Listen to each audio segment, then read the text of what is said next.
PDP chief और former chief minister Jammu and Kashmir Mehbooba Mufti आज LG Manoj Sinha से मिली राजभवन श्रीनगर में। एक डॉक्यूमेंट दिया, एक मेमोरेंडम दिया और एक रिक्वेस्ट के साथ कि कश्मीरी पंडित जो कश्मीरी विस्थापित कश्मीरी पंडित जो हैं उनकी रिहेबिलिटेशन, उनकी वापसी के लिए, कश्मीर वापसी के लिए ठोस इकदाम उठाने चाहिए और जो लोग विलिंग है वापसी के लिए उनको फैसिलिटेट करना चाहिए, उनको सपोर्ट किया जाना चाहिए। मेरे साथ इस पर बात करने के लिए बीजेपी के वरिष्ठ नेता और former deputy chief minister Kavinder Gupta. Sir, जो महबूबा मुफ्ती एलजी से मिली है और एक कॉपी उन्होंने सीएम को भी भेजी है, कश्मीरी पंडित की बात की उन्होंने आज और कहा कि उनकी रिहेबिलिटेशन होनी चाहिए, वापसी कश्मीर वापसी के लिए काम होना चाहिए, फैसिलिटेशन होनी चाहिए, उनको वापस जो फैसिलिटेट होना चाहिए, उसके लिए क्या बीजेपी इसको? देखिए, बदले बदले से मेरे सरकार नजर आते हैं। अगर सच में ईमानदारी के साथ इस प्रकार की पहल की होती तो शायद ये अब तक सब कुछ हो गया होता। हमने देखा है कि हमेशा से कश्मीरी पंडित की कॉलोनीज का विरोध करना या उनको कोई भी इस प्रकार का निर्णय हो, चलो ठीक है, अच्छी बात है। अब उनको भी समझ आने लगी है कि कश्मीरी पंडितों के बिना कश्मीर अधूरा है और जिस हालात में वो वहाँ पर वापस आए थे, आज 35 से भी ज़्यादा वर्ष बीत जाने के बाद जिम्मेवारी बनती है और इसके लिए सरकार ने काफ़ी कदम भी उठाए हैं। सबसे पहले उनको वहाँ पर नौकरियां दे करके और कुछ पैकेजेस वगैरह में उनको लगाया है और लोगों को मन बनाने की जरूरत है।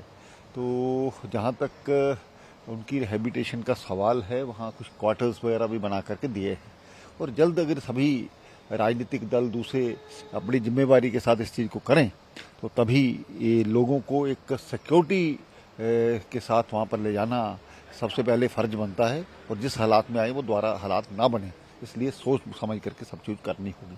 उन्होंने ये भी कहा कि जो बातचीत है, बातचीत करनी चाहिए। जो कश्मीरी पंडित जाना चाहते हैं उनको मेज़ पर बैठा के उनसे राय लेनी चाहिए और फिर वापसी का अमल शुरू करना है। देखिए, कश्मीरी पंडितों के जो संगठन हैं वो समय समय पर इस बात का सपोर्ट करते हैं, लेकिन सबसे पहले एक बड़ी इज्जत के साथ, मान के साथ और सिक्योरिटी के साथ ये संभव होगा।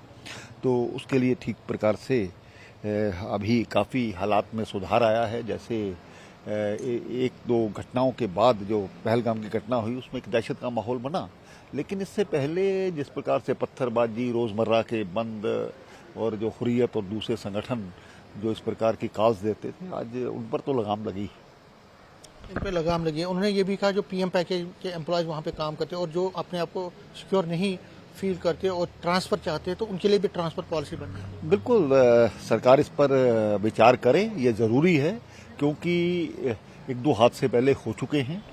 तो उन इलाकों में शुरू में लगाया जाए जिसमें वो सिक्योर रहे और उनकी जो रहने का बंदोबस्त है वो भी ठीक प्रकार से सरकार को जिम्मेवारी लेनी होगी। उन्होंने ये भी कहा कि पीस विद डिग्निटी होनी चाहिए, पीस आना चाहिए और विद डिग्निटी लोगों की रेस्टोर होनी। तो स्वाभाविक बात है कि शांति तभी स्थापित होगी जब उनको डिग्निटी के साथ वहाँ पर ले जाया जाएगा, मान साथ आदर और सत्कार के साथ ले जाया जाएगा, क्योंकि हम वो चीज़ें दोबारा रिपीट नहीं करना चाहते। न्यूज़ 18 से बात करने के लिए शुक्रिया। तो कविंद्र गुप्ता बीजेपी के वरिष्ठ नेता कह रहे हैं कि जो पीडीपी है, पीडीपी अब जाग गई है। अगर पीडीपी की चीफ ये कह रही है कि कश्मीरी पंडितों को वापस लाना चाहिए और ले जाना चाहिए तो ये एक अच्छा कदम है, लेकिन उनको ये भी याद रखना चाहिए कि जब उनका दौर था, जब उनकी सरकार थी, तो उन्होंने सेपरेट कॉलोनीज जो कश्मीरी पंडितों की बनाने का एक प्रपोजल आया था उसका विरोध क्यों किया था। ये बीजेपी सवाल पूछ रही है महबूबा मुफ्ती से। कैमरामैन चांद के साथ में समीर भट्ट, न्यूज़ 18 जम्मू।